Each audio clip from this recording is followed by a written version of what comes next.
let me start off by saying, you guys got in my head last week because, so I was watching the episode, and Takemichi goes and punches dude in the face, and then Draken turns around, and in my mind, he said, he didn't actually say this, but in my mind, he said, this really gets my engine revving, and I couldn't stand it.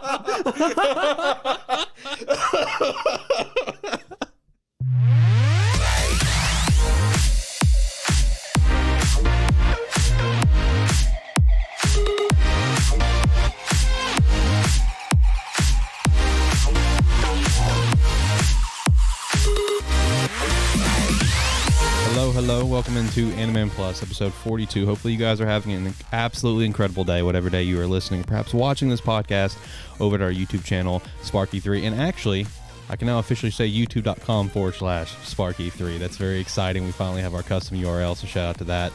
Also, shout out to the boys here with me, as always. I got Zach here in studio. Zach, how are you doing this wonderful Thursday? Doing good. Can't complain yet, so here we go. Not yet. Now we're here doing the show, so you may have something to complain about here in a little bit. Yeah, I might. We'll get there. Yeah, we have a rant button on standby if you need it, so we'll be in good shape. We also have Josh here over the phone, and perhaps for the last time, AniMan Plus 43 may kick off Zoom with Josh. Josh, how you feeling? I'm feeling good. Feeling great. Had a good day today overall? Yeah, it was all right. I went to work, so. Yeah, well, we all work today. It is what it is. Yeah, it is what it is, exactly. But yeah, you excited to get your beautiful face here on screen with a Zoom call, possibly starting next week with AniMan Plus 43? Oh, most definitely. Yeah, super excited.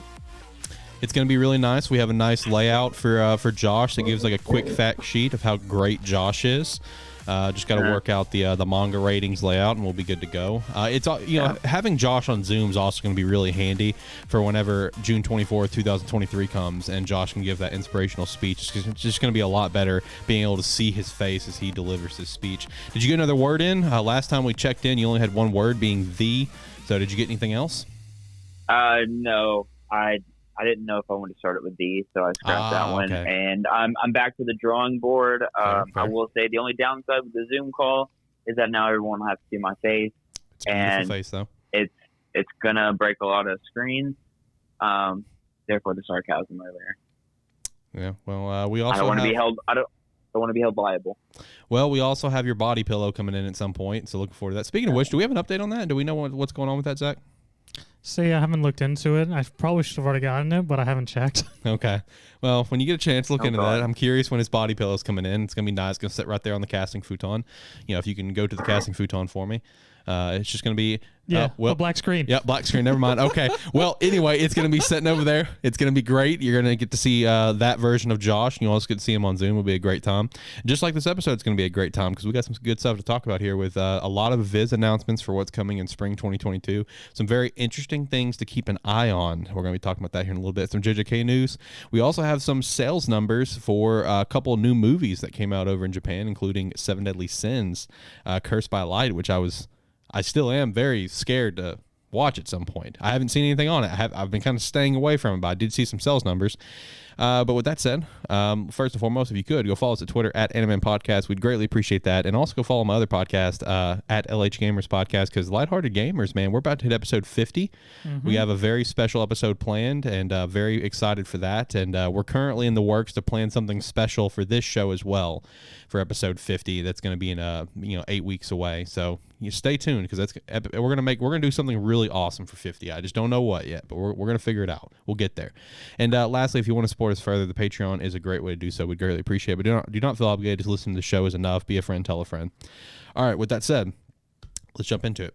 All right, so gotta start things off on a Debbie Downer note. Unfortunately, we did have a passing in the industry just the other day, and of course, as these passings go, it happened much earlier in the month. The actual pass date that I saw was July 7th, but the news that transpired this week is 1 minute this series has been axed due to the health, and then literally hours later, it's like you get the news that there was a little misconception, I think, on the reports, because I was seeing manga creator, and then I was seeing manga artist, and after doing some digging, it was just the artist. To my understanding, that's what I understood. The creator's name is named Sho something. I don't know what, but Kaya Zach, help me. My brain just died. Kaya Haku. Kaya Haruka. Kaya Haruka. Thank you. I'm sorry. My brain just immediately died. It's been a long week, guys. I do apologize there. Is the manga artist for Misfit of Demon King Academy, which I do understand that I believe it just got its second season for the anime. It was announced, yes. Yeah, it was announced. Like I said, that series was pretty much canceled due to the health, and then immediately, like hours later, we did get the news for the passing. So with that said, just a brief moment of silence here. Moment has passed. So I feel bad for the fandom of that series. I feel bad for the writer, assuming that what I saw online was true. In some cases for manga creators, they do keep their likeliness and their lives very private, as we know. So, but that's just from what I saw. With that said, the next little piece of news that I do want to address is something that kind of lit Twitter up on storm the other day, involving Mashle and Undead Unluck. There's a mostly from what I saw, pretty much one page that we happen to follow. Gives us a lot of great news, and it gives a lot of people a lot of great news. But they put up that Mashle and Undead Unluck are confirmed to get animes, which obviously would excite a lot of people, us included. But we do want to go ahead and squash that and say that there is nothing confirmed. Okay, there is. If you happen to see that and you didn't follow up on it, and you are currently listening to the show and you were under the impression it was confirmed, just know there is nothing confirmed. Okay, now let's be real.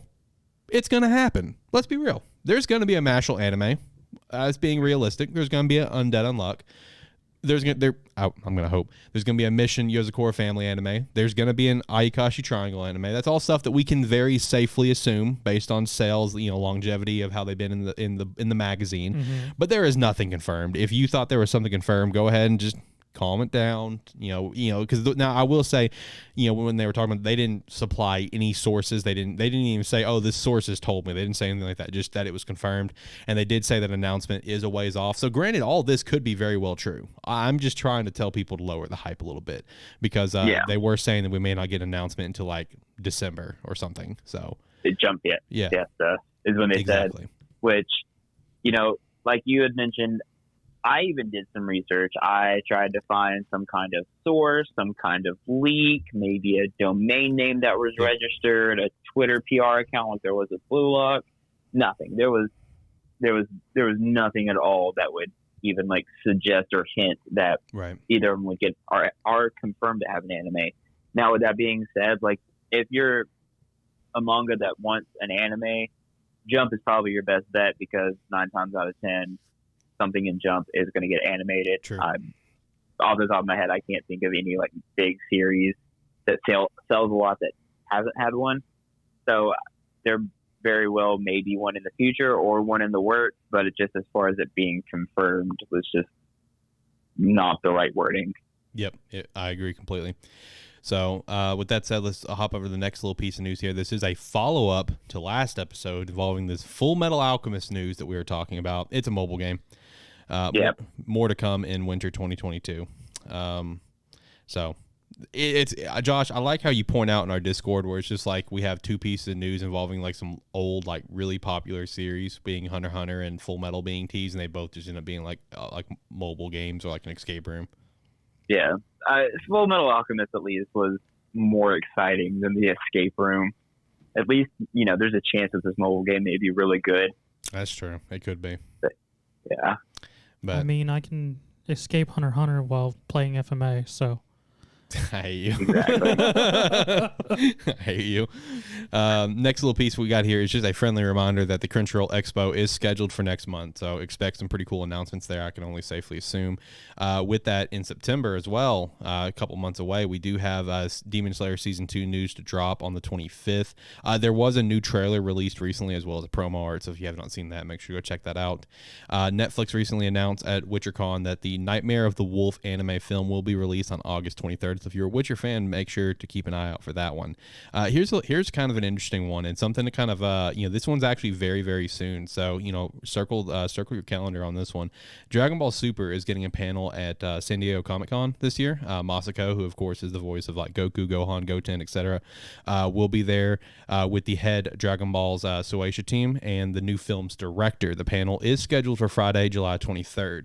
So keep an eye out for that one, because I can only obviously very safely assume assume we're going to get to see more on what this new movie is going to be. So that is very exciting. Maybe get some, I don't know what information we can expect. I don't know if it'll just be like a single shot, kind of like where, the Broly promotion started, where it was like literally just like a shot of like his lower half where you could clearly tell it was a Saiyan with a tail. Who knows? But either way, I am going to be looking forward to Friday, July 23rd and see what we got going on there.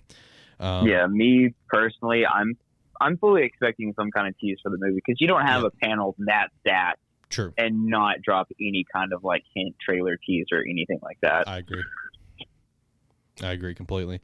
Next little piece we have here is involving JoJo. JoJo Part 8 is officially coming to an end next month, after 10 years of going on for Part 8. Now, I did see a couple things online where, I understand clickbait. I get it. I've done some clickbait, where they were saying JoJo is ending. No, JoJo's not ending. The authors already commented on the past about Part 9 being in the works. Part 9 should be happening at some point.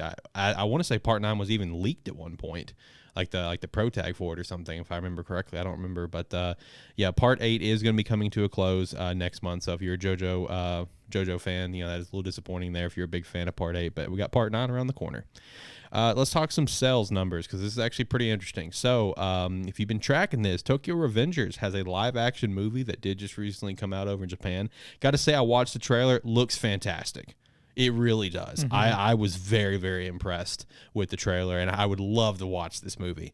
But in its first few days, $6.3 million, and that's for U.S. dollars. Transfer over from yen, whatever. But that's very impressive in just a few days. I mean, it topped a couple other movies to be number one in the box office for the time being. Another movie that we just had recently come out was the Seven Deadly Sins movie, Cursed by Light, a movie that I'm kind of scared to see more on. I gotta say, I am still scared. I have not seen anything about it, but it did get $1.1 million in the first few days, so shout out to that. I'm very excited to see how much further Tokyo Revengers is going to go, because of the sheer amount of hype behind that series right now, because of the anime. We've seen it with the manga. Manga sales are unbelievable. I have recently started personally looking at like sales rankings over in Japan for manga volumes, going through like the top 30 and everything. And Tokyo Revengers is all across the board. Like multiple volumes of Tokyo Avengers all throughout like the top 30, top 50. So I am curious, how much more is this movie going to climb in sales numbers? I mean, I figure it's going to go for a while, because even though we know where the manga and stuff is, even after it finishes, it's going to carry on for a while just with how much hype. And I mean, at this point now with the movie, you can now take the whole first Battle of 8-3 and you can now do comparison of animation versus live action, and then check the panels. Exactly. That'll be really cool. Yeah, I really hope there comes an opportunity to get a chance to watch this movie, because like, I'm not kidding, the trailer very much impressed me. If you've recently gotten in Tokyo Revengers this past spring season and everything, and you haven't seen the trailer, go check it out. I know live action is scary. Japan usually does it right, though. Let's be real. Japan does it right, but and once again, they did it right, because it looks awesome. Definitely go check out the trailer. Something else that could potentially be super awesome is a new one-shot from Fujimoto, who of course is Chainsaw Man's creator. The one-shot called Don't Look Back. It's going to be 140 pages, and from what I've seen, it's basically like described as like a large feature film almost. That's ridiculous. It is, right? 140 pages, man. That's insane. And the way that it's been described as like a large feature film in terms of like the scale of the series and what happens, kind of wild to me. Yeah, I mean, 140 pages is basically an entire volume, manga volume. So that much for a one shot. I'm excited.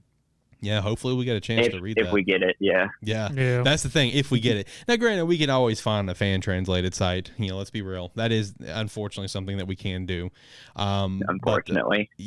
But that is something that we're going to probably keep an eye on here. Another one to also keep an eye on is a one-shot by, of course, Oda, of a legendary creator of One Piece, of course, a series called Monsters. It was a one shot that he did. It's going to be turned into a 2-part voiced comic on Jump's YouTube. It's going to be released on the 6th and 7th of September. Now, I did also see there's going to be some pretty notable voice actors involved with this, from what I've seen. So that is something to keep an eye on. You know what it is? It's going to be a One Piece Halloween event. It's just all the One Piece characters in costumes. I would watch it 7 billion times if that was the case. Of course you would. Of course you would, Josh. That doesn't surprise me at all that you would do that.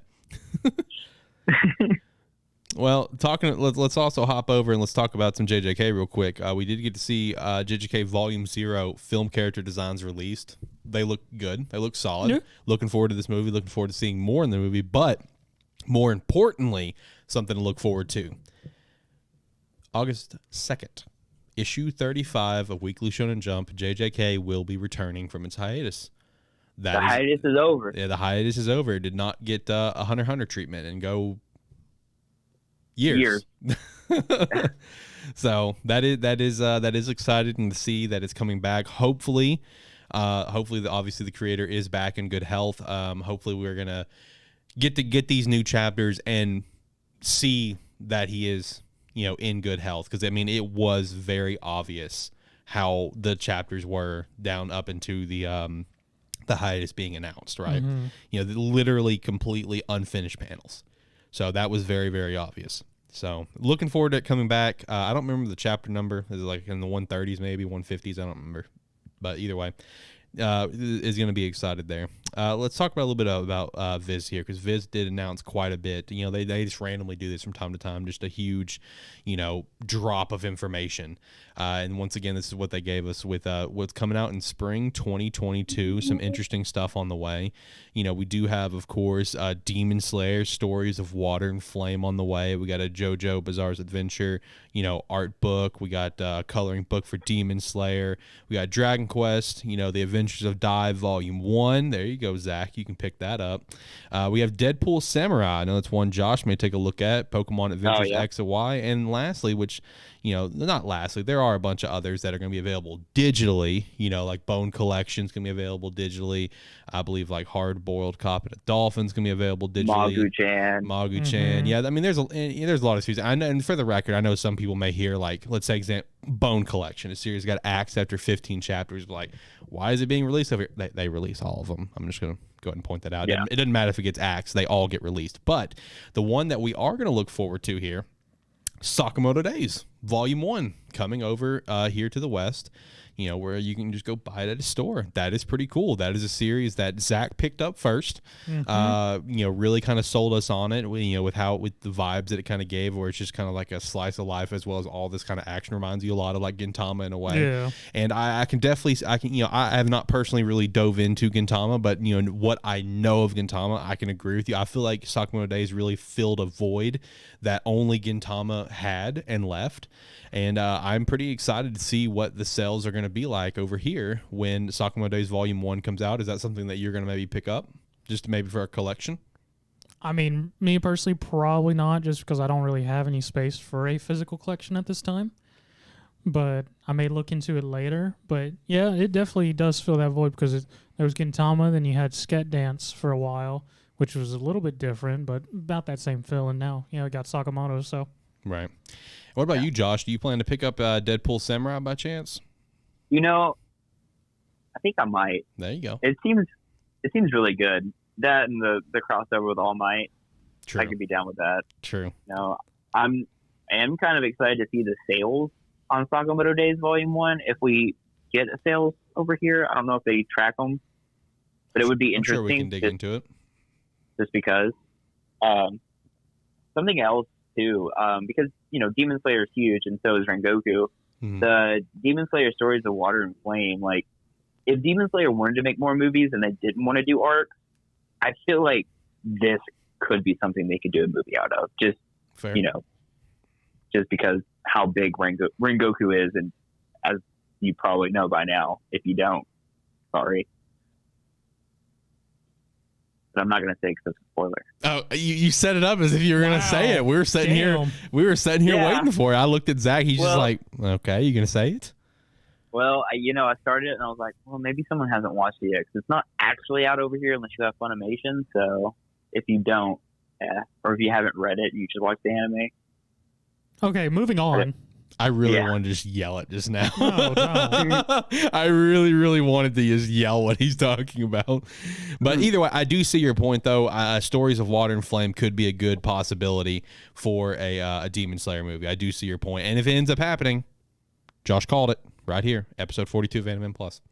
All right, so let's move on. Let's talk about some anime. There are a couple things I did not get to this week. As I did mention earlier, it has been a very, very long week for me. 2 Year Eternity and Eden Zero I did not get a chance to check out, but Zach, I was able to watch both. Josh, of course, is watching 2 Year Eternity now. And we also have the Tsukimichi series, Moonlit or Moonlight, whichever one it is, fantasy. New series here for the summer 2021 lineup. Both these guys are checking it out. Zach watched it first, and Josh went and checked it out as well, and they both plan to stick with it, so it is here to our lineup. But let's kick things off with My Hero Academia 102. How you guys feeling on it, and also how you guys feeling with what they're doing with the season right now, and kind of how things have been kind of swapped around, and we're about to get a filler episode as well. How you guys feeling on it? Yeah, I'm not too keen on it so far, just because like it's kind of missed vital setup that if it goes back and like does later in the season won't really matter anymore, because now we know the outcome of it. So like it's kind of rendered that part pointless, more or less. And the filler thing, like I don't really understand it unless they're just trying to like pad out the season.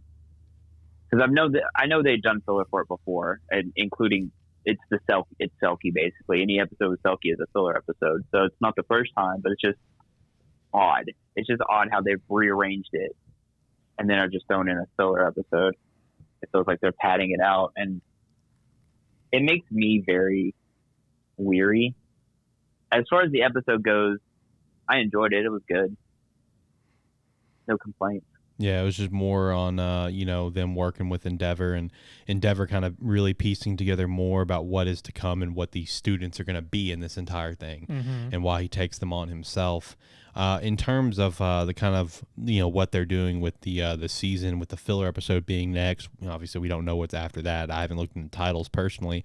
Do you guys have any worries that the villain arc is just really going to get shafted and not be as good as it could be? Because I think there's only 25 episodes for this season, and I believe this was episode 15 or 16 that we just watched. So do you guys have any concerns about the villain arc? Because also with the Endeavor arc, just the actual canon content, I would say we at least have probably 2 more episodes of Endeavor stuff. I think we still have the stuff with Natsu, right? Where Natsu gets taken by that random villain. That happens in this Endeavor arc, if I remember correctly. I don't remember. I don't remember either. But I mean, it's like I said, we already know the payoff for the villain arc now. Yeah. So it feels. Yeah. I mean, do we though? I mean, you're saying we know what the payoff, but if you're just an anime viewer, you have no idea what the heck the payoff is. Why? Because they have not stated it. They haven't stated it. So I guess yes, as a manga reader and anime watcher, I already know that the anime skimmed the payoff of the villain. Yeah, but still, shut up. I'm not spoiling anything. I haven't said anything. So, I'm just saying. In my terms of it, I mean, I think it's fine. This filler episode was actually chapters in the manga. The one with the crap we're about to see. Yeah, with the ships and whatnot. It was actual chapters. Was it? Oh, was it? I don't remember that at all. There were some very lackluster chapters, like how Josh and me don't remember the guy being kidnapped. Apparently. Yeah. There were some lackluster chapters in between. Don't remember that. What we got, because it more or less did a thing of, hey, they're with Endeavor. We could do a time skip, but instead we're going to show you what everyone else is doing. Shit. Don't remember that. Yeah. So, yeah, it is sort of fluff, but it's canon fluff we're about to get. And, I mean, in the terms of actually how things are going, I feel like it is sort of a better transition, because when you think about it, on an ending note, ending off with the Endeavor stuff could have been just an easy segue.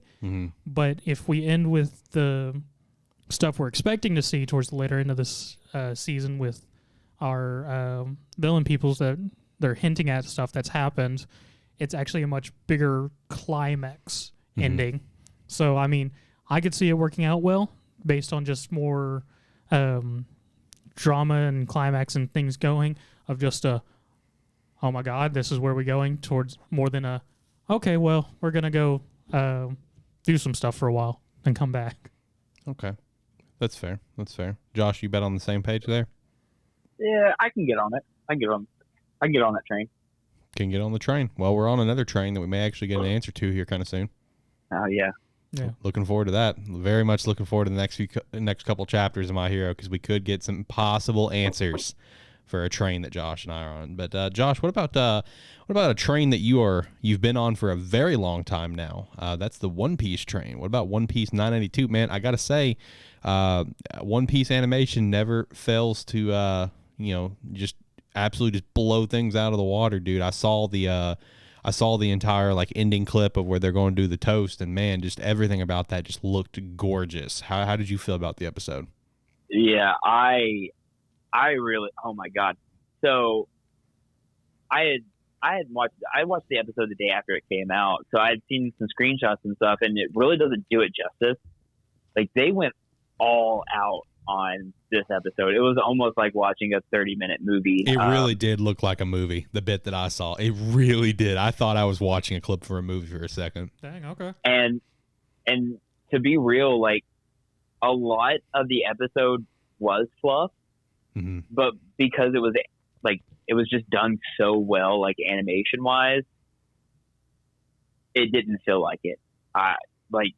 In the manga, what happens in this episode, just kind of goes by like really fast. But this episode, there's not a whole lot of content to it. Cause basically what you get in the episode is, an introduction to basically the ranks of, the Animal Kingdom pirates and Beast pirates, ending on. Wait, whatever. After everything that's been going on, now we get ranks? Yeah, so you kind of get like an introduction to like the gifters and the laughers and the stars and the and the Toby Ropo. So it's basically like your introduction, and the way it's done in the style of a music video, which was amazing. Like, it wasn't really a music video. I don't know. I can't explain it. It's still like but yeah. So you get your introduction to like all these ranks, which are going to start playing important parts here soon, because I think the next episode starts the raid. And so you get the introduction to the Toby Ropo, and you get to see all them, who's who, page one, Triceratops dude, whose name I can't remember, Black Maria, X Drake, and Ulti are the Toby Ropo, and they all have ancient dough and devil fruit. And then you get pretty much the reveal that Kaido wants his son there. So everyone watching the anime now knows Kaido has a son, and Yamamoto has been introduced at this point. You get to see him, breaking that rock. So that part was really good. And then we go back to the Alliance, where I wish I could remember the speech. Kinemon gives like a really good speech, gets everyone rallied up. And so they just head straight to Onigashima while, the Straw Hats are having their toast. And it was so good.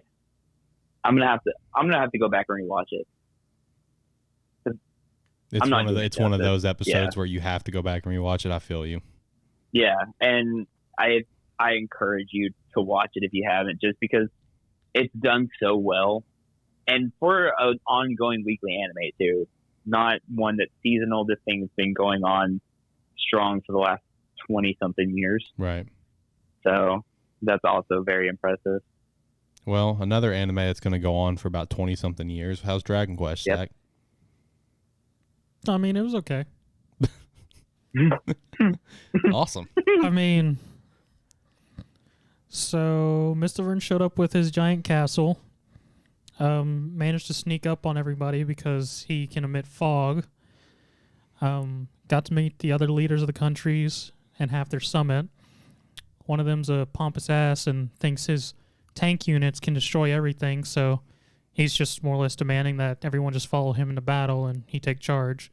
That gets shut down whenever the castle shows up and his men go to fire, and he's just like, ha ha ha. It crumbles, comes out of the smoke, and just smacks that shit aside. I was like, okay, that was acceptable.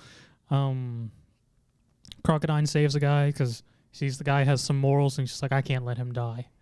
He gets a new weapon. All right, carries on. Dai is making a sword with our Darkkin Smith dude, who apparently for a day and a half does nothing but stares at Dai's hands. What? Just stares at his hands? Just stares at his hands. Yeah, that's a little creepy, but... But are they nice hands? Yeah, are they at least nice hands? I mean, is he ready to catch those hands? They're Dai's hands. If someone's staring at my hands, they're about to catch them. Like, literally the whole explanation was for is like, he's forging a incredible weapon, and it needs to be one with the wielder. So the wielder needs to be there to give its breath to the weapon. And since he's forging the weapon for a specific wielder of Dai, he has to examine the hands of the wielder that is Dai. So he spends a day and a half doing it. Well, hopefully he's ready to catch them hands. Yeah. You stare at my hands like that, you're going to catch them. Not even just staring at him. He's literally holding his hands and feeling them. That's weird. I don't like that. Like, it was a whole thing. It was really weird because literally it just goes to a shot of him holding Dai's hand, staring at him, Dai just standing there and just popped without going outside. Pop going, is he ever going to start forging? He's been doing this for a day and a half. And then finally, after he says it, they finally hear forging happening. He's just like, finally. It's like, Jesus, took long enough. Yeah. But overall, just okay time. I mean, he's all right. Yeah. It's pretty much how it's going to be for like the next year or so. But hey, you got the volume 1 coming out over here. You can pick it up, start your collection with that. I mean, yeah. Be a great way to start your collection at this point. It's a year away. It's a great way to start your collection. I mean, I doubt you can start buying the volumes, then go back and watch the first couple episodes, compare them. Yeah. I mean, if you want to buy it for me, Josh, I mean, I'll read it, but... No, well, you're barking up the wrong tree. I buy a guy a computer, and this is what I get. I can't even give him to buy me like a $20 book, baby, at best. $20? Okay. I think they're like 10. So it's even cheaper than $20. Okay. That doesn't help you. That doesn't help you at all. Well, what about get ready for next year? Yeah, there you go. What about Tokyo Avengers episode 14? Obviously, we got the end off with 13 where it's like time to go meet the 3rd Division captain. Mm-hmm. We have a big mission with meeting with Tomen here.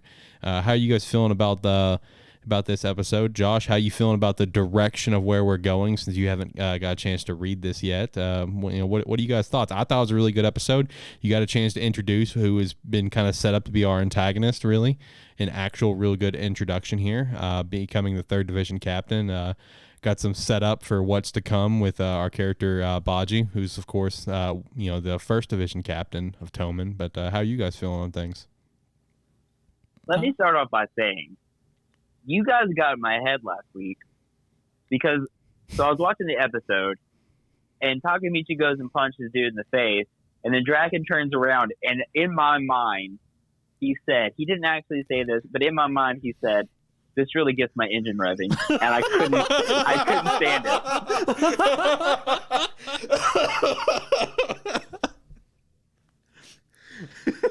I mean, nowhere near where we hear that line, but okay. No, but it was in my head. He turned around, and the look on his face, I was like, in my head, that's what he said. God damn it. That's amazing. Thank you, guys. Oh, dude, Draken, man, the king of cringe. Oh, boy, this motor hasn't been heated up in a while. I'm getting excited. Let's get this party started. Well, I'm glad that's the only thing that you could think of. Oh, God, I'm actually crying a little bit. Oh, that's amazing.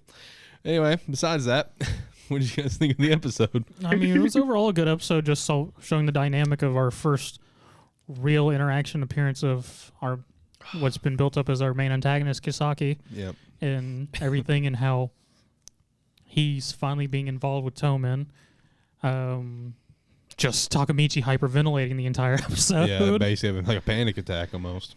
And then getting the real first close-up look of Baji. Yep. In him separating from Tomen. So. Yeah, and you had asked my thoughts on it. Not knowing, it was kind of a twist for me when Kisaki got up there and was the third division commander, because in my head, I was picturing it was going to be Takemichi after the bathhouse and all that stuff. Like, right. Yeah. So I was really expecting that. So when and the series even calls that out where Mikey's just like, third division captain, come on up, and Takemichi's just like, does he mean me? No, it can't be me. But is it me? Yeah. And then that dude walked up and I was like, it's Takemichi. Mikey's going to tell that dude to go back there. And I was like, nope, he did not tell that dude to go back there. So, yeah. I also want to shout out, because I read a review for the last episode, which the title was Takemichi gets dicks in his face. And I was really mad we missed out on that. That's true. We missed out on a joking opportunity last episode of AniMan Plus. That is true. We did miss out on that. Some other important little tidbits with this episode for sure is that as of this episode, Takemichi is officially a Tomen member. Mm-hmm. And, mind you, in this episode, when he's having like his panic attack that Zach kind of mentioned here, Takemichi just went up and punched, Kisaki in the face. But he's not a Tomen member, so then Draken's like, what the hell are you doing? You're not even a member, and you're ruining this celebration. Which brings up the question of just, why the hell did you bring him? Yeah, exactly. That's a great point. Like, why'd you bring him if he's not a member? Which then, Kisaki lays him out. Baji gets a moment first, where Baji's like, oh, cool, you're causing trouble, and just punches him. I just love Baji. Baji just, after all the captains are coming up, Baji's just like, oh, we having a party? Whack! Yeah. And then Kisaki knocks him out, and when Takemichi comes to, he gets a chance to talk with Mikey. Which the little tidbit that we got here is Mikey explaining the founding of Tomen, and he sets it up initially as there was 5 founding members, including himself. Mm-hmm. And tells Takemichi that Baji was one of them, and he asked Takemichi for a favor to get Baji back to Tomen because he really cares about the guy, which then prompts Takemichi to be like, okay, but can I ask for a favor in return? Kick Kisaki out. He's bad news. He's bad, whatever. And Mikey's just like, yeah, sure. Yeah, whatever. Prove that you're more you've got more worth to me than Kisaki, and sure, I'll kick him out. I mean, and that's the fun thing about Mikey's character. Just Takemichi tells him Kisaki's bad, and Mikey's just like, I'm aware. Yeah, he's just strong. Yeah, but he's useful for what we need. And then I just love how Mikey, because Mitsuya's just eavesdropping, and Mikey's just like, hey, he's joining your division. You're now part of Tomen. And Mitsuya's just like, damn it, I knew I should have been eavesdropping, but yeah. But then once they kind of leave, Takemichi picks up a charm which has a picture of like the founding members. That's where he notices there's a 6th member.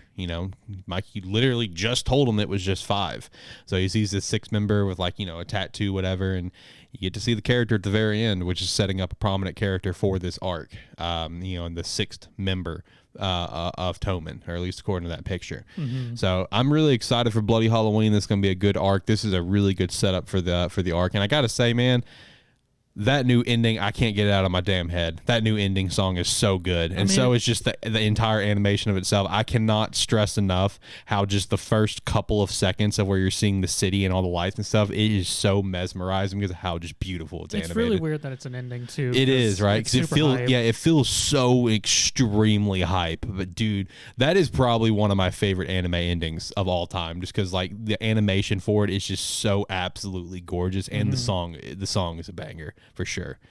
Now, what about To Your Eternity, episode 13? We did have a break last week, and like I said, I didn't get around to watching this week, so I'll make sure to catch up and check it out next week. What did you guys think about it? What depressing stuff do I have to look forward to this weekend when I watch it? Well, you see, Alex. Oh no, we're taking a trip to Prisoner Island. Ah, yes, this arc. So, yes, what all went down in this episode? I mean, it was mostly just Fushi and Pyoran, right, acting like a grandparent and her spoiled child.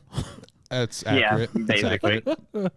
For a long portion of it, until they finally get to a port city where they go to get on a ship.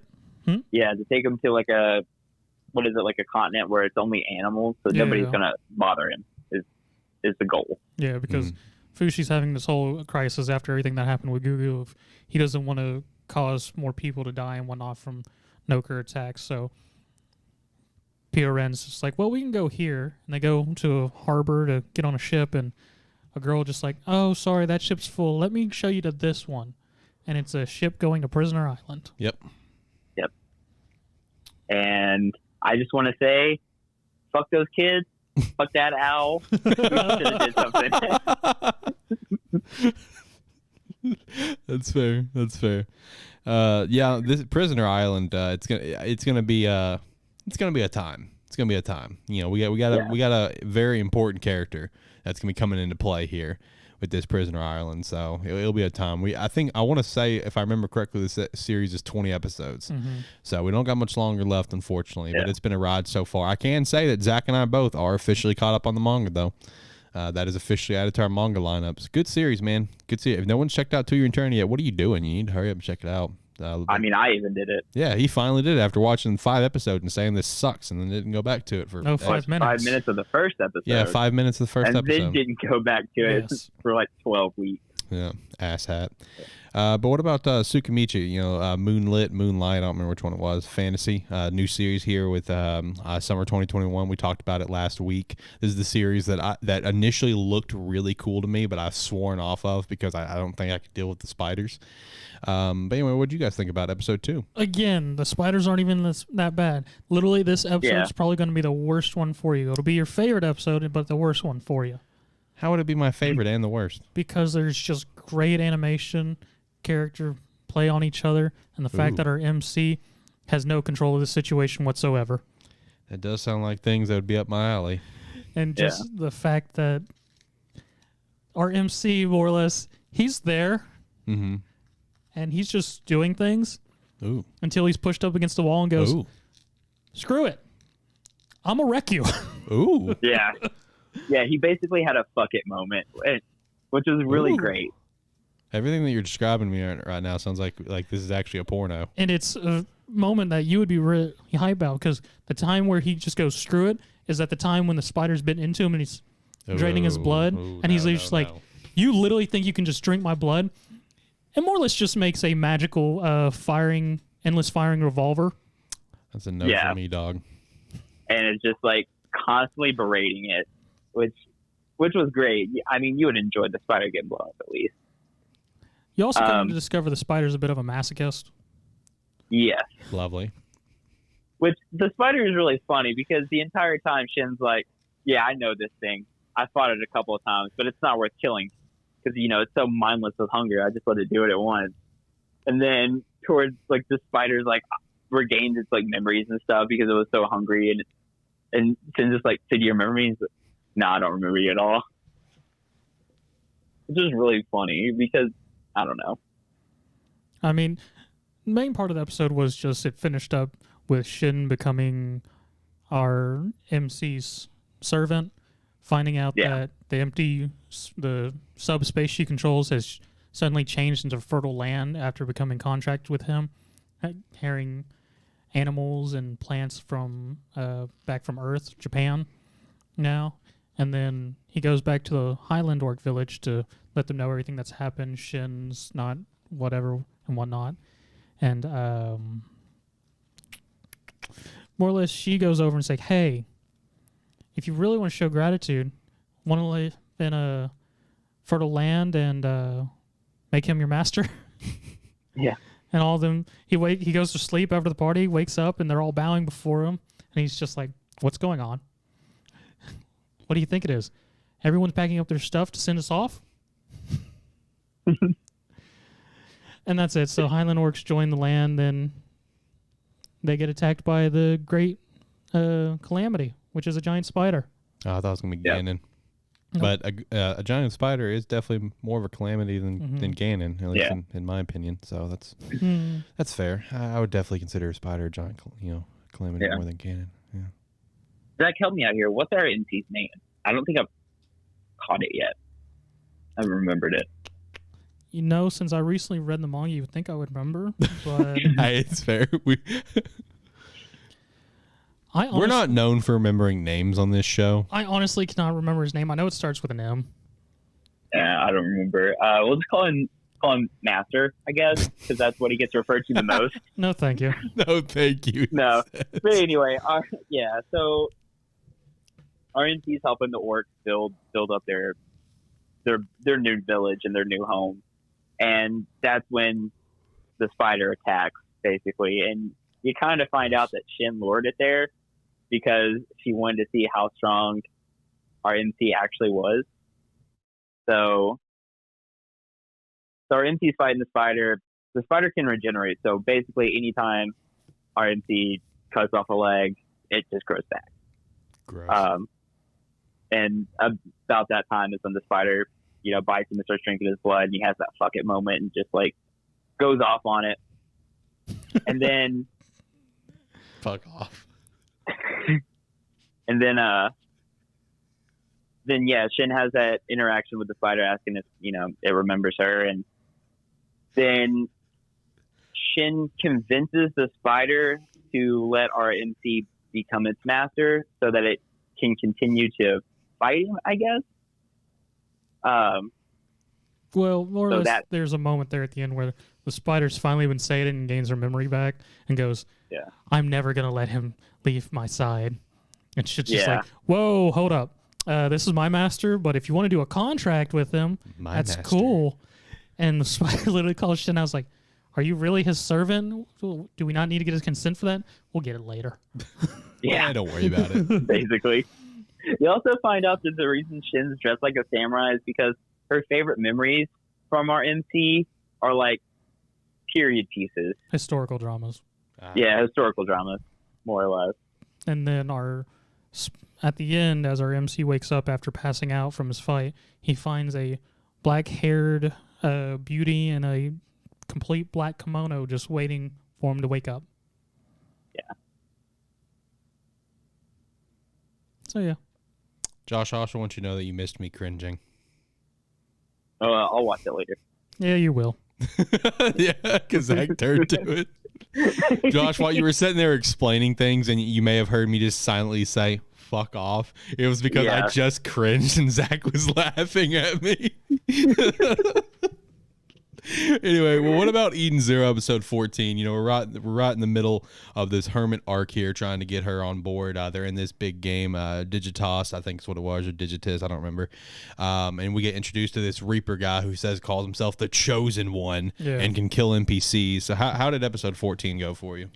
I mean, it was okay. There was a bit of animation problems, which I wasn't sure if it was the animation or just a bad video player I was watching from, but either or. Shiki has a slight throwdown with our Reaper guy, which is just the Reaper guy just shrugging stuff off since he can't apparently be harmed. Right. Until finally going, "Oh, I got stuff to do. I'll come back later," and logs out.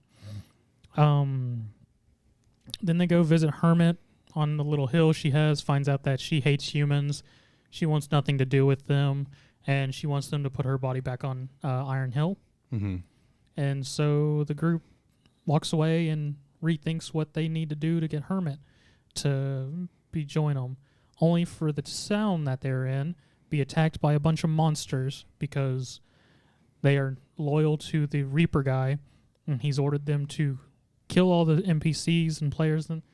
Kill all the NPCs in the village and take it over and capture the players so the Reaper guy can torture them, pretty much. And so then it finishes off with the monsters attacking the village, them trying to fight them off. The shinobi troll that's supposed to be the guardian spirit of the village shows up to protect the little girl, and they're just like, "Oh, yay, he's not an enemy." Okay. Continue attacking the village. Some monsters get by to go attack Herman on the hill for some reason. I don't know. The hill's like way past the village, so I mean, it seems like they're missing their objective of the village. Right. Shiki flies off to save her. Hermit just lifelessly gets carried around like a doll. Literally, she doesn't move. Mm-hmm. There's a whole good 5 minutes of them having a conversation of Shiki just literally just holding her in his arms and her just limp. Right. Weiss is useless since he can't use his mirror. Fair. Pino's useless because she can't use her EMP. So it's literally just Rebecca shooting things. Shiki finally comes back and fights a little. Shinobi Troll's fighting, and then it just gets riddled with arrows because our Reaper guy finally shows up and commands things. I want to understand that arrows don't work properly in that game because they're shooting straight, and he's definitely not blocking all the zones because he's a big-ass troll. So arrows should be going past him, but he magically gets hit by all the arrows. Video game logic. No, plot armor logic. That is also true. Homura, upon getting the tag, decides that she no longer needs them, so she goes to the Reaper guy to join his side and betray him. Have a little standoff between Homura and Shiki, where Homura's shooting a crossbow at him and shoots him in the shoulder when he's saving a little girl. Loads another one up to shoot him again. Then the Reaper's like, screw it. All my minions, shoot him. They all shoot, only for a second Homura to show up. An act that looks like Homura to block all the arrows. That's right. I forgot about that. Yes. Forgot all about that shit, yeah. And then it just finishes off with Homura doing a nice little pose in front of Shiki. Of course. Yeah. I just want to mention one thing, actually, that I couldn't help notice with how the framing was. Mm-hmm. For whatever reason, with the framings of the shots. And I'm guessing it's just because it is this series and our author of the series is very known for lots of thigh and very erotic poses. Yes. And several of the framing of the shots, it was like it had a focal point on a specific spot or person, but in a large portion of the frame on one side was just either one of our female characters' bust or thighs. Perfectly placed. It was just like you could not unsee it because like there was a moment where it was focusing on one person as the center. In the next frame, it's sort of offset. So the center's now here, and then just Rebecca's bust is right there. I was like, what the hell?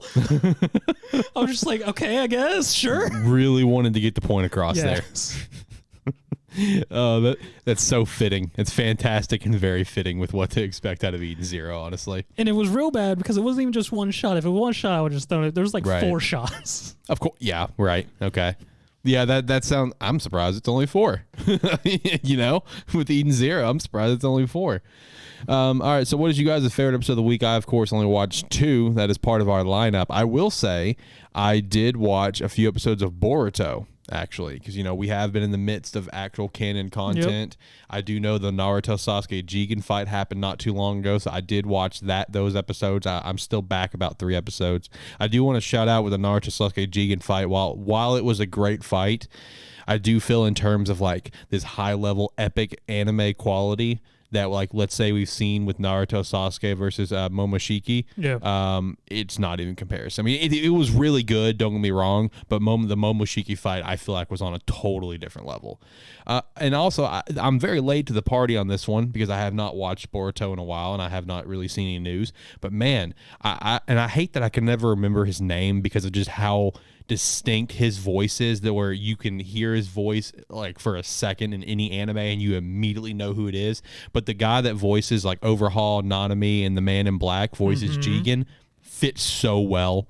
It just blows me away how well it fits for Jigen. So that was really cool. But what was you guys' favorite episode of the week? Tokyo.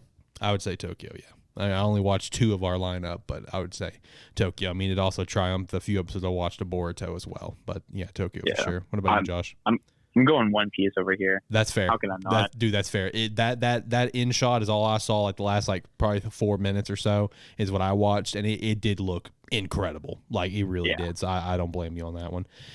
All right, let's hop over to manga lineup, manga chapters for the week here. There's also some stuff that I did not read as well. But first, let's actually hit some sales. Let's hit some sales, then we'll hit our ratings and finish things off here. All right, so we're still tracking the volumes for Weekly Shonen Magazine that came out recently, and I did also find out because I did question this when they came out. Yeah. It is the middle of the month, actually, because we did get what's coming out for September. It's coming out September 17th. So I'm assuming the 17th of every month is when we get the new volumes. So, well, let's hit what we got right now, being Fire Force Volume 29, 129K copies. Seven Deadly Sins, Four Nights of the Apocalypse Volume 2, 98K. Hajime no Ippo Volume 131, 76K. Shangri-La Frontier Volume 4, 65K. Ranger Reject Volume 2, 53K. And that's as of July 4th week there. The upcoming Weekly Shonen magazine volumes to expect in September is Hajime no Ippo 132, Tokyo Avengers Volume 24, Eden Zero Volume 17, Seven Deadly Sins Volume 3, and Ranger Reject Volume 3. I just saw the news for the September stuff like probably yesterday. Yeah. I did not get a chance to take a look at what's coming out in August. I'll figure that out here soon, and we'll talk about it next week. Let's talk about the July volumes for Weekly Shonen Jump and how those sales are doing. This obviously includes Elusive Samurai Volume 1, which, of course, Volume 1 has been so elusive for months now. So first up, Black Clover, Volume 29, 56K. Mission Yozakura Family, Volume 9, 13K. A Gravity Boys, Volume 6 and 7, both only like 3K. And I got to say, these numbers were very close together, as expected. I mean, it is back-to-back here. Undead Unluck, Volume 7, 18K. Hard-Boiled Cop and a Dolphin, Volume 4, 3K.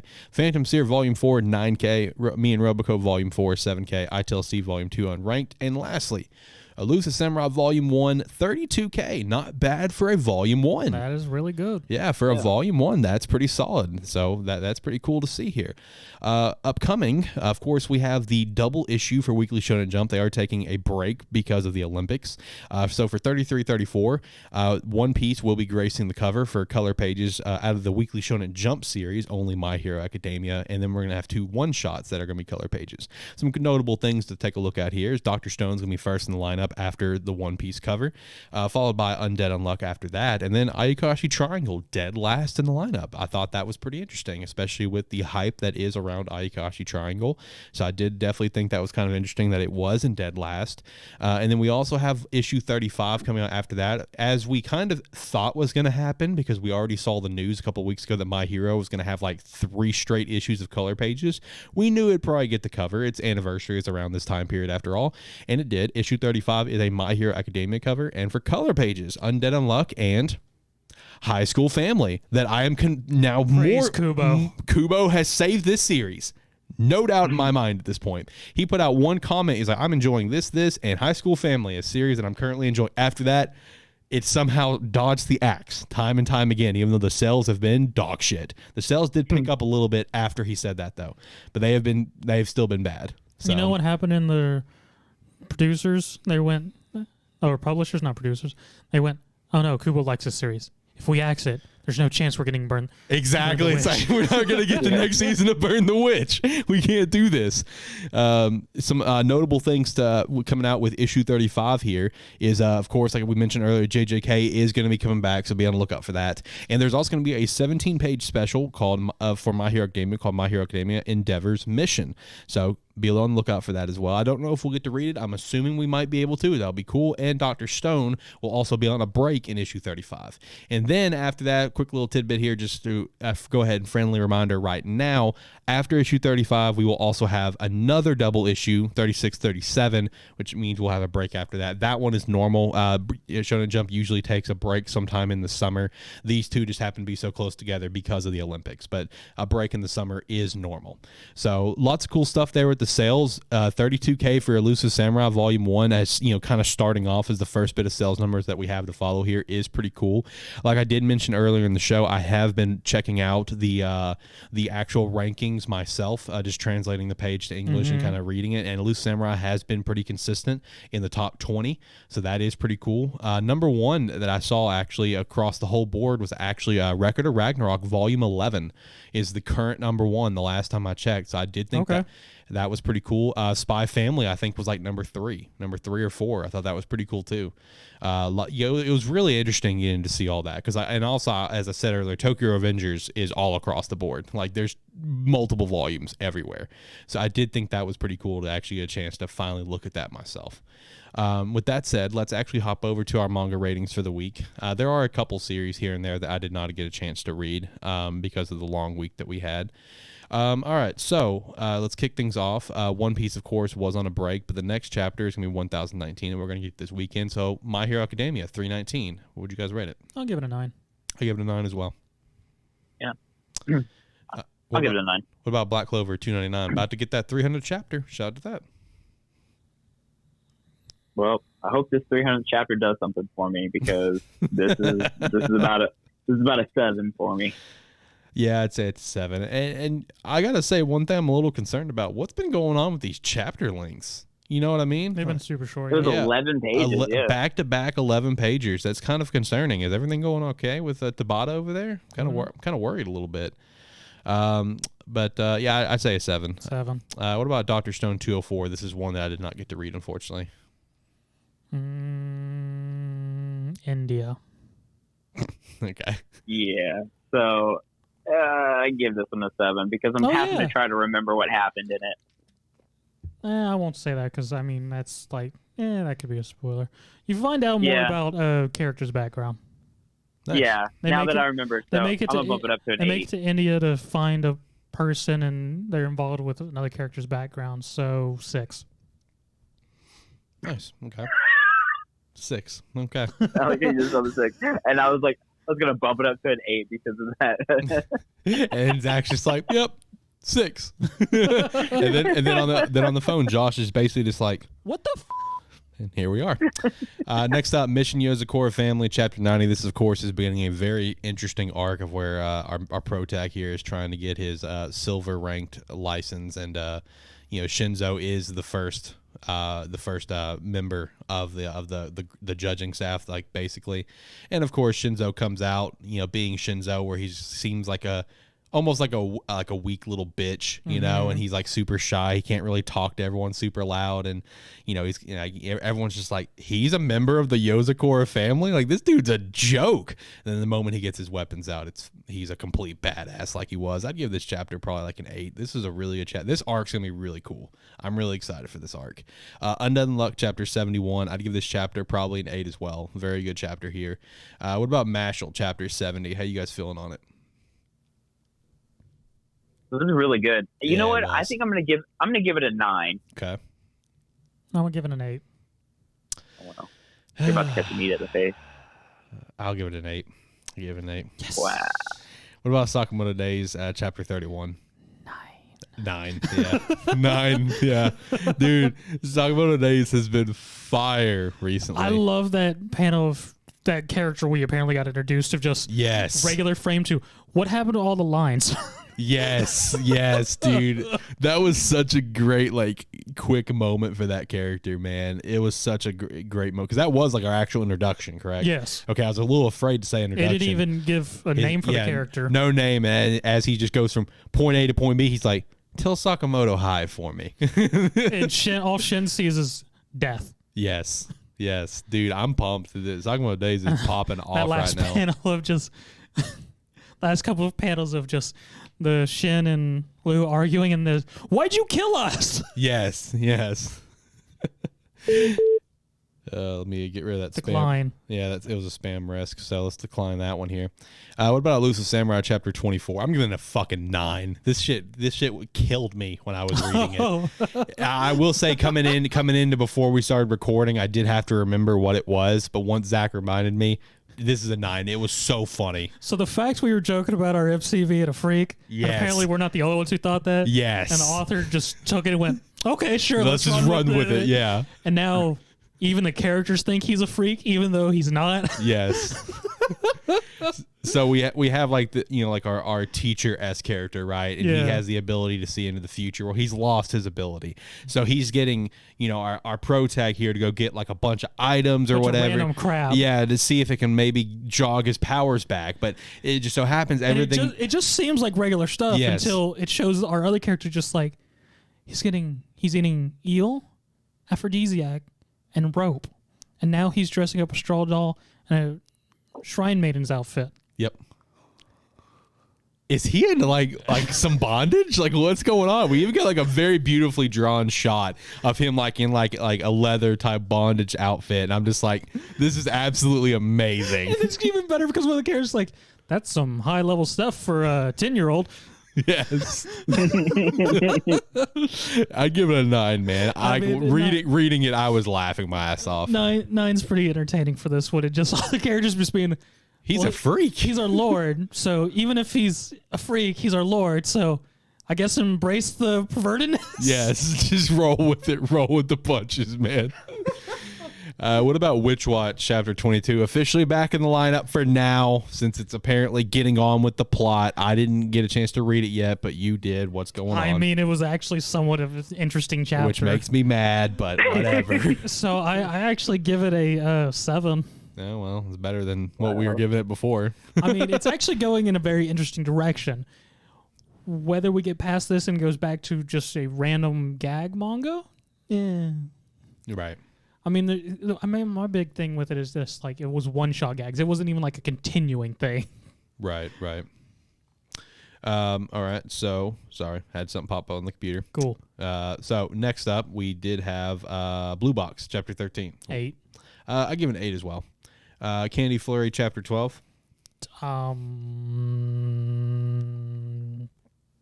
4. Didn't read, so I'm gonna roll with his 4. What about Red Hood at Chapter 3?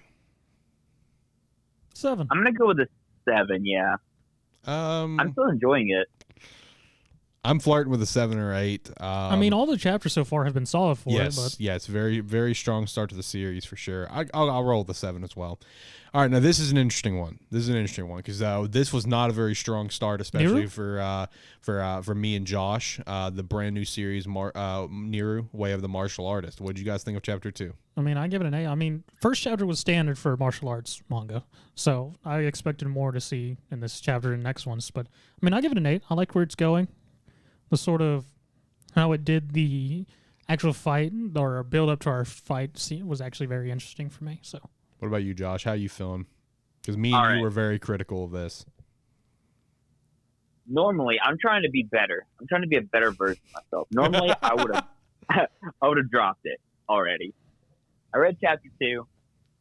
I don't know. It's not doing anything for me. I'm gonna give it a 5. I'm gonna read the next chapter. I'm still gonna keep reading it until I just can't anymore. But I don't know. It's just not doing it for me. Gotcha. Fair. So, of course, I gave it a 5 last week for Chapter 1. I was very critical. I don't feel like it had a very strong start. You're saying it's very common for martial arts series. I cannot confirm nor deny that. I just didn't feel like it had a very strong start. I did acknowledge that Chapter 2 could blow your underpants off. I didn't know. And I got to say, I was a lot more impressed with Chapter 2. I'm actually going to double down on Zach's 8. I did think it was a good chapter. I overall enjoyed reading this. Now, could it drop off for me? Yeah, we'll see. Yeah, most definitely could. Yeah, we'll see. We've seen this shit before, but I mean, I thought Chapter 2 was a lot better than Chapter 1. It definitely, kind of brought me into the series a little bit more, and I'm kind of excited to see what could come. But I still don't think it holds a candle to what Red Hood could be. I still stand by that, though, for sure. Red Hood's, I think, is on an entirely different level. Yeah, what the odds are, though? Nero will stay, and Red Hood will unfortunately face the 20-chapter axe. Right. Yeah. That would be some shit, dude. That would be some shit. And that would be some shit to happen to us. We're sitting over here at AniMan Plus trying to give you the next big hit in Weekly Shonen Jump, and we've had a lot of misses, but we've had a couple hits. Yeah. And it would be our luck. Alex and I over here vibing to Bone Collection and Time Paradox Ghost Rider, hating on Warrior King. Warrior King goes on for another 6 months. True. Still salty about that one. Yeah. Let's hop over from there. We got My Hero Vigilantes 104. Overall, I'd give the chapter an 8, but for the last couple panels was a 9 to me, because the last couple panels was All Might just kind of vibing, trying to enjoy his dinner, and he gets a call about an emergency, but at this point it's still being posed where his normal form is like All Might's assistant to keep his secret. So he's like, yeah, I'll let All Might know. Don't worry about it. So he gets up and he starts running out and tells the waiters, like, keep my food there. I'll be right back. So he takes care of whatever. You see it pop up on the screen. All Might, save this really quickly and save the day. And he's like, oh, good. Now I can enjoy my dinner. And he's like, what? There's another problem? I thought that was funny. The last couple panels gave me a laugh, but I'd give the whole chapter an 8. What about Spy Family 49? Man. Yeah. I mean, it was neat, but yeah, why we gotta go this direction? Yeah. I mean, I give it a 9 just because I like where the character development's going. Yeah. But just right at the end, just like, why you got to do this to me? Yeah, right at the end, dude, just punches you in the gut, man. It was really upsetting. What about Tokyo Avengers 214? We've been talking. We're finally getting somewhere with this. Overall, I thought this was a very good chapter. I mean, I got an answer to my question. He wanted to fight him. Yep. I give it an 8. I give it an 8 as well. Good, interesting reveal at the end. Mm-hmm. The last page for sure. Very interesting reveal. What about Eden 151? Uh-oh. So I'm assuming our next couple chapters are just going to be TNA. Well, didn't read it, so I don't know. Oh, yeah, you didn't, did you? Nope. Okay, so our whole situation that's going with Rebecca and the other person, well, apparently the other person plays a game where I forget exactly what she said the rules, but pretty much they do something, and whoever loses loses a piece of clothing. Of course. There's no surprise to that. And even Rebecca calls out, she's like, so what, if you lose a piece of clothing? It's like, yeah, it's got to be fair. And the crowd's just like, whether she wins or loses, we win. That's fantastic, though. Weiss finishes his thing, and we find out that our group of ocean people have a group text where the dude just yells out, "They can overdrive," and people's like, "Yeah, that's how I lost." "Oh, my show's about to start. Talk to you later." And last guy can't even chat and just sends an emoji, just a nice happy heart emoji that says "nice," and the dude's just like, "I don't know what that means." That's hilarious. I'm really sad I didn't read this. Ishiki finds his next opponent, who is a fog person. Okay. Yes. And yeah, overall I give it an 8. Okay. What about To Your Eternity 146? Oh, I forgot. The whole thing that Rebecca found out in the future, apparently another rule of the game is once they lose all their clothing, they begin losing parts. That makes sense. Yes. That makes sense for what we saw. All right, what about To Your Eternity 146? I mean, I don't know how to feel about this. I want to give it a high number, but at the same time, I don't. It's fair. I mean, if I have to, I'm going to give it a 7. I'm going to give it a 7 as well. I'm going to give it a 7. 7 Other Sins, 4 Nights of the Apocalypse, Chapter 23. I'm giving it a 9. This was a really good chapter. Just came off its break, and the end of her 22 was we finally got to see Arthur, who's obviously been set up to be like our antagonist, and it delivered this chapter. Oh, really? With Arthur, yeah. Like, the dude is kind of like...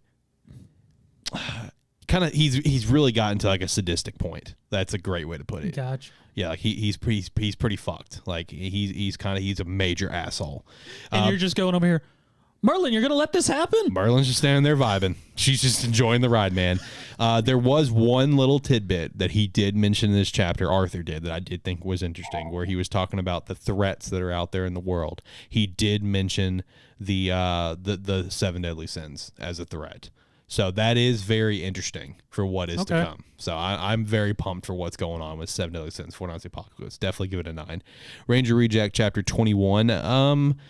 I would give this one probably an 8. There were some pretty comedic moments in this.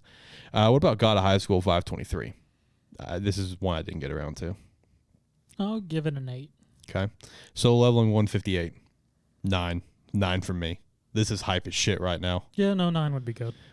Weak Hero 146. I give it a 7. Okay. I think was this a chapter where they got like on the train and they were kind of heading that way? Yes. Oh, I did read it then. Yeah, 7. What about Elseed 120? 9. Okay. Favorite chapter of the week? Sakamoto. Fair. Shit. Actually, I take that back. Elusive Samurai was a lot funnier. That's one that I'm actually really debating on. I would say for me, either Elusive Samurai or Solo Leveling. And it's funny to pick those two because they're on two different ends of the spectrum. Elusive Samurai was very funny. Solo Leveling was very hype. I mean, if you really want to just combine, and we can just say Elusive Samurai is the monarch of ropes. So it's true. That's true. What about you, Josh? How far we've come in 42 episodes. I'm gonna go with Mashle. Ooh. Considering he swore off Mashle. Yeah, Mashle hype. Let's go. Oh, man. But how far we've come with AniMan Plus with Josh and Mashle. Man, it's been a ride. Dude, I'm so pumped for the anime for Mashle at some point. Yeah. Oh, it's going to be so good. I can't wait to see as well what the anime is going to do for that series like we've seen for others, like just what the volume sales are going to look like. It's going to be super exciting, especially since that, like, for example, that's already here in the West. Mm-hmm. You know, so that is super hype. How would you describe Mashle? Harry Potter when Harry Potter lifted weights. Harry Potter is Harry Potter, One Punch Man, and yeah. What was the other way to describe it? I thought there was like a third one. Can't remember. Was that a Black Clover? Yes. Yeah, yes. kind of like Black Clover. Yeah, Black Clover, One Punch Man, Harry Potter. That's Mashle for you. Just a shit ton of memes, and I'm here for it. Can I also throw out that Mashle has been like straight fire for like the last 6 months. True. Like, it's been really good. You remember when we started this arc that we've been stuck in for an eternity? Yep. Yeah. Yeah, we've been here for a bit, but it's been a great ride, been though. Good. Yeah, it's been really good. It hasn't been bad. Yeah, unless you're Zach and you count the babies. Yeah, the ending. That was an awful chapter. Yeah, I don't care what you say. The ending to this last Mashle chapter was just fantastic. Like it was all like this like big like huge moments that we had, and just at the end where he's just like gotcha and just knees him in the face. Like, catch these knees. Yeah, it's so stupid. But with that said, we have hit everything that we wanted to hit this week. Hopefully you enjoyed everything going on. Hopefully you enjoyed all the news, the sales numbers, and all that good stuff, and all of our opinions. Zach, Josh, do you guys have anything to say to finish off the show here? Just usual spill of like, comment, subscribe, rate, whatever your platform allows. If you are watching this on YouTube, you can hit the subscribe button to see when we do stuff. If you really like what we're doing, you can hit the bell, and it'll actually tell you when you'll actually get notifications when videos get posted up. Thank you. And where can we find that at? youtube.com/Sparky3. That's where you can find it. Josh, what about you? Got anything to say here to finish things up? Yeah, follow us on Twitter at AniMan Podcast. Every Saturday now that I know that it annoys them is skip post Saturday. So I'll do my best when they're trying to record something else. Well, I don't know what time we're recording on Saturday, Josh, but I'll make sure to let you know so you can do some shit posting while we're in the middle of recording Lighthearted Gamers, which, again, friendly reminder, Lighthearted Gamers episode 50 is coming out here in about a couple weeks, and we do have a very special episode planned for that. I am super pumped to record that. We should be having a very special guest on for the first time ever as well. That is very exciting. We have episode 50 coming out for AniMan Plus here in a couple months. It's not far. We've had a good ride so far. We're going to keep on rocking with it. But with that said, again, hopefully you enjoyed this episode. Hopefully you had a great time, and hopefully you have a phenomenal rest of your day, guys. Have a great one. See ya. Bye.